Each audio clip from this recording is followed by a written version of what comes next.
আবু সাঈদের প্রসারিত দুই হাত যেন এক অলঙ্ঘনীয় পর্বত। কোনো বর্গীর সাধ্য নেই যেটা অতিক্রম করে বাংলাদেশের মানুষকে স্পর্শ করতে পারে।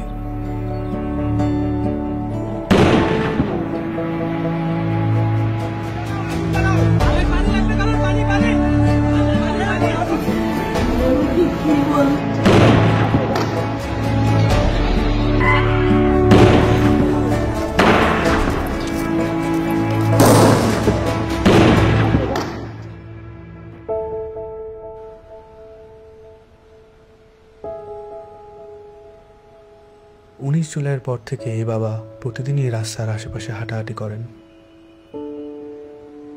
কখনো আবার নির্বাক দাঁড়িয়ে থাকেন। উনি সামনের দিকে তাকিয়ে থাকেন, কিন্তু আসলে কোনো দিকেই তাকান না।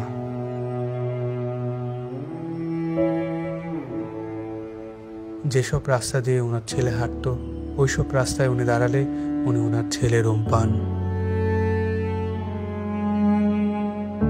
আমার ছেলে মৃত্যু অবস্থায় যখন দাফন দিতে নিয়ে যাবে, এর আগে যখন দেখছি যে হাসতেছে, সে হাসতেছে, হাসি মুখ অবস্থা। ইভেন্টের কাজ করতো, শুধু বাপের কিভাবে একটু সাহায্য করে। কোনো আজে বাজে আড্ডাতে ছিল না।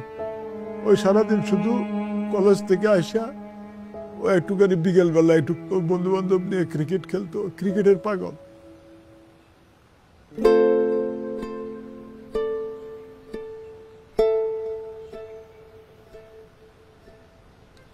যে আমার পায়ের পাতা আছে এরকম একটা অনুভূতি হতো, কিন্তু আমি যখন হাত দিতাম তখন থেকে আমার পায়ের পাতা নেই, এরকম একটা প্রচুর অনুভূতি হতো। আমি অনেক কান্না করতাম। এই ব্যথার চেয়ে আমার ওই অনুভূতিগুলো আমার বেশি হতো, যে আমার পা আছে, আমি যখন হাত দিই তখন থেকে আমার পা নাই।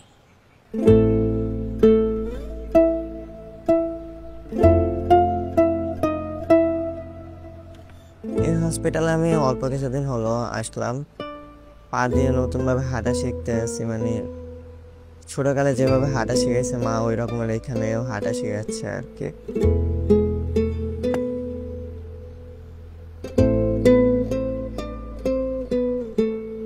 একটি প্রতিবন্ধী কিশোর, 7 বছরের বাচ্চা, ল্যাংড়া মানুষ যদি সংগ্রামে নামতে পারে, তাহলে আমি কেন বসে থাকবো ঘরে? একদিন তো মরতেই হবে। তাই মৃত্যুর ভয় করে স্বার্থপরের মতো ঘরে বসে না থেকে গুলি খেয়ে বীরের মতো মৃত্যু অধিক শ্রেষ্ঠ। আমি যদি বেঁচে না ফিরি, তবে কষ্ট না পেয়ে গর্বিত হয়েও জীবনের প্রতিটি ভুলের জন্য ক্ষমা চাই। আনাস।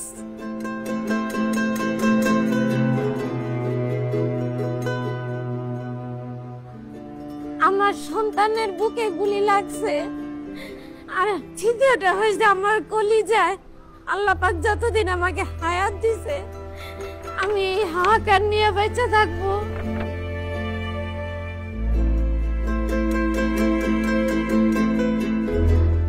প্রিয় বাবা আসলে আমাদের একটা কিছু না, কিন্তু চকলেট নিয়ে আসছে। প্রিয় বাবা নাই বাড়িতে। তখন বাইরে গেছে আর পুলিশ এসে ওকে ঘুড়ি মেরেছে। আই মিস ইউ প্রিয় বাবা।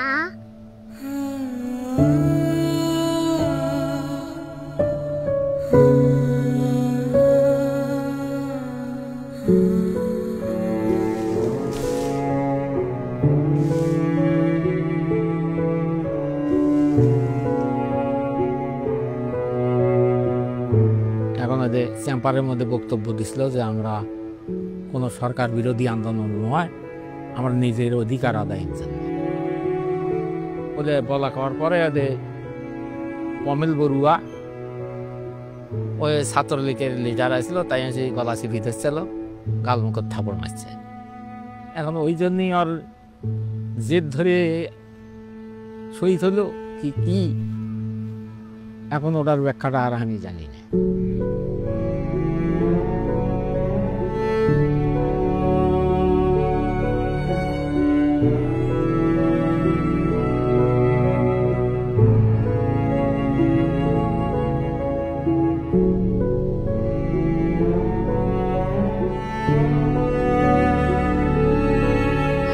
সময় মায়ের দুধ খাইয়া ঘুমায়, সেই ঘুমটা ঘুমাইতে পারে না, তখন আবাইতে পাইয়া পাইতে পাই করে উলট ফুলট করে ঘুমের লেগে আবার উঠে খুলে লই।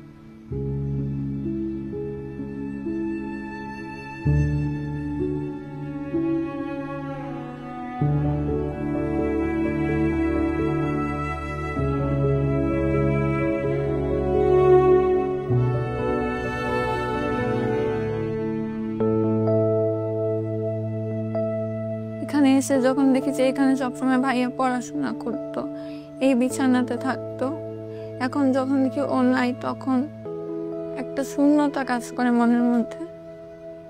খারাপ লাগে যখন দেখি যে ভাইয়া এই রুমে নাই। এই ছবিটা 18 জুলাই আমার আন্টি নাজিয়া খান ফেসবুকে পোস্ট করেছিল।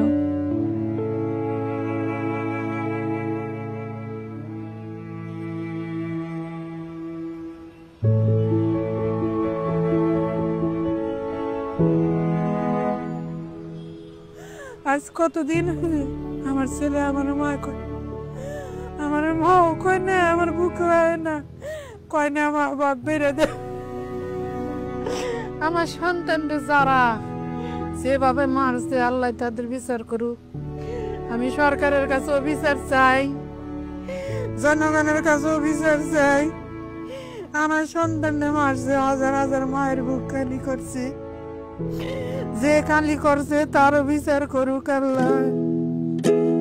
কতটা তুমি হারালে বন্ধু, কেঁদেছে অন্তর, জানো না তুমি হারাবার ব্যথা, জানে পলাশির প্রান্ত। হারিয়ে গেছে যেখানে মায়ের সোনার নলুকখানি, গোলা ভরা ক্ষেতের ফসল, সাজানো ফুলদানি। এ হারানোর বেদনা তুমি রেখো অন্তরে, দেখবে তোমার দুঃখ লুকাবে পলাশির প্রান্তরে। বাংলাদেশের বুকের ওপর চেপে বসা 36 দিনের এই ভারই আমরা নিতে পারছি না। একবার ভাবি চলেন, 16 বছরে কত বড় ভার হয়ে এটা আমাদের বুকের উপর বসেছিল। এই ভারই আমাদের শক্তি দিক সংস্কার করে নতুন বাংলাদেশ গড়ার।